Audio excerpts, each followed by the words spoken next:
Parce que rien n'est impossible à celui qui croit. Le Dieu que nous servons est un Dieu puissant.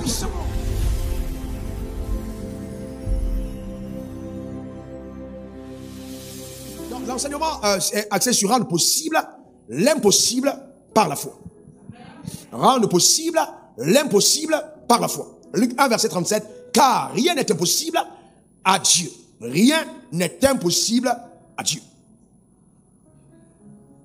Ça veut dire quoi? Ça veut dire que dans le vocable divin, dans le langage de Dieu, le mot impossible est banni, il n'existe pas. Ce n'est pas un mot qui est dans le vocable divin. Le mot impossible est un mot humain. Ce n'est pas un mot divin. Donc ça n'existe pas dans le langage de Dieu. Et c'est pourquoi il est important pour nous qui avons rencontré Dieu, ou du moins sommes nés de nouveau, sommes devenus enfants de Dieu, fréquentons les communautés, d'avoir la perception que Dieu a de la vie, d'avoir la perception que Dieu a des situations, et cela n'est possible que si nous arrivons nous-mêmes à la connaissance du Dieu qui nous a engendrés. Jean 1, verset 12, il dit, à ceux qui l'ont reçu, à ceux qui croient en son nom, il nous a donné le pouvoir de devenir enfants de Dieu. Et donc, c'est important que nous puissions connaître le Dieu que nous adorons. C'est important que tu puisses connaître le Dieu auquel tu prétends croire, ou auquel tu as cru. Et là, j'aurais énoncé ici 3 attributs fondamentaux qui ouvrent ta perception sur la connaissance de Dieu. Premièrement, Dieu est un Dieu omniprésent. C'est-à-dire qu'il n'y a pas de lieu où Dieu est absent. Il n'y a pas de lieu où Dieu est absent. Que ce soit en Amérique, que ce soit en Asie, que ce soit en Europe, que ce soit en Afrique, que ce soit en Océanie, Dieu est présent partout. Même si les gens refusent de reconnaître sa présence, il est quand même présent. Parce que c'est toute autre chose que d'être présent et que ta présence soit reconnue. Mais hélas, dans cette génération perverse et pécheresse, qui ont tourné le dos à Dieu, beaucoup de personnes méconnaissent la présence de Dieu bien qu'il soit là. Et c'est pourquoi les mots comme impossible vont prospérer davantage à la fin des temps. Pourquoi? Parce que les hommes s'éloignent des standards divins et de la perception de la vérité selon Dieu. Est-ce que tout le monde comprend de quoi je parle? Alors, deuxième attribut, c'est l'omniscience. Dieu sait tout. Il n'y a rien que Dieu ne puisse connaître. Dieu est au courant de tout, en tout temps et en tout lieu. Dieu est omniscient. Dieu est omniscient. C'est pourquoi, par exemple, vous vous rendrez compte qu'un homme habité par le Saint-Esprit peut donner une parole de connaissance, peut donner une parole de sagesse. Je me rappelle, dans l'avion, alors j'étais le seul dans ma cabine, et l'hôtesse principale de l'avion, celle qui était en charge de cet avion, est venue vers moi, et puis elle s'est présentée, elle m'a appelé en disant, révérend, comment vous allez et tout. Donc ils ont pris des renseignements sur le passager que j'étais, et là on est venu me présenter les civilités de la compagnie.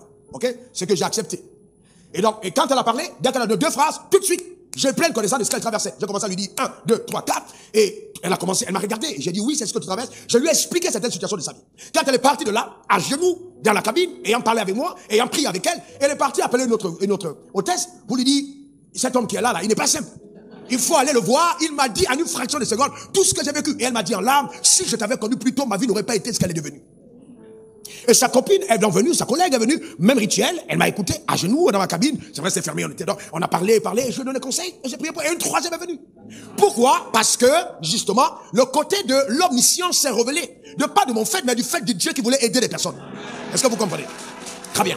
Donc rien n'est caché à Dieu, frère. Dieu connaît tout. Il connaît parfaitement le passé, parfaitement le présent, et il est au courant de ce qui va venir, de ce qui va venir. Les hommes méconnaissent le futur, mais Dieu connaît le futur. Et il peut, par sa grâce, te révéler certaines choses qui sont à venir. Mais je voudrais vous donner un conseil. N'allez pas toujours à la quête des prophéties pour savoir ce qui est à venir. Faites juste confiance en Dieu et il vous réservera des surprises dans votre avenir. Donne-moi ton meilleur amen. Mais le troisième attribut est celui sur lequel on va s'attarder un peu plus, c'est l'omnipotence. Quelqu'un dit après moi, omnipotence. Ta manière de le dire même déjà n'est pas très bien. Encore une troisième fois. Ça veut dire, c'est l'attribut par lequel nous reconnaissons que Dieu peut tout. Que Dieu peut tout. Que la capacité de Dieu est illimitée. Il peut tout faire. Il n'y a rien qui lui soit impossible. Rien du tout. Et c'est un attribut que Satan veut voler dans la conscience des croyants.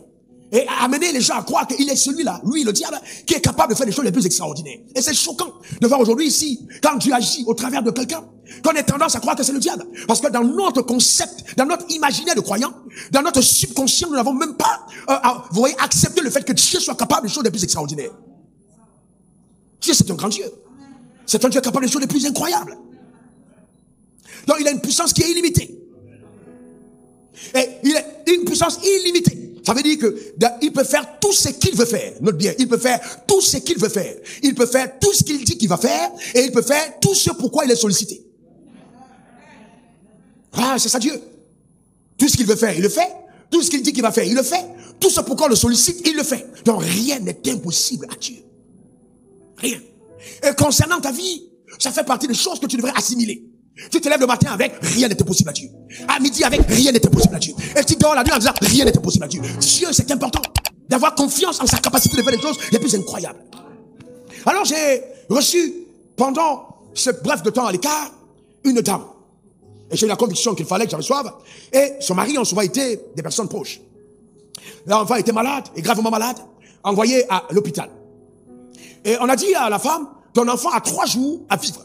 Les médecins l'ont appelé, les médecins lui ont dit, terminé. Son mari aussi, on a dit, l'enfant, 3 jours donc, venez dire au revoir à votre enfant.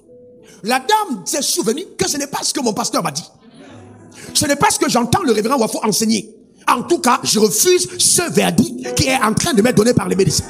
Elle est rentrée à la maison, au lieu de pleurer, elle a commencé à mettre des messages pour bombarder sa propre foi et déclarer la parole de Dieu. Quand sa foi est montée, elle a eu dans l'intelligence divine, ce que j'appelle l'intelligence divine, dans la situation de prendre maintenant le message et d'amener à l'hôpital. Écoutez-moi bien.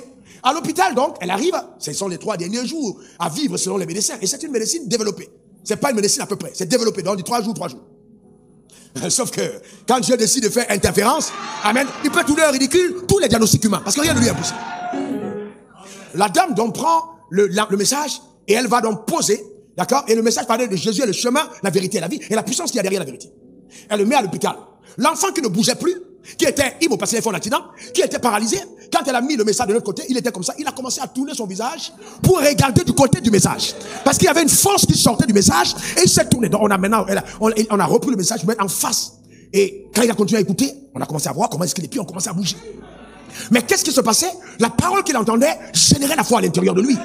Et pour raccourcir le témoignage, le lendemain, l'enfant qui était supposé être mort dans les 3 jours qui suivent a commencé à retrouver la vie. Et les médecins qui entraient dans la salle et ont demandé à la dame, tu es croyante quand ils ont écouté le message? Tu crois en Dieu? La dame a dit oui. Et la dame a augmenté le volume. À l'hôpital, on dit de rester calme, mais elle a mis le volume dans la pièce. Parce qu'elle s'est dit, si je n'ai pas de solution dans le naturel, autant me connecter dans le surnaturel.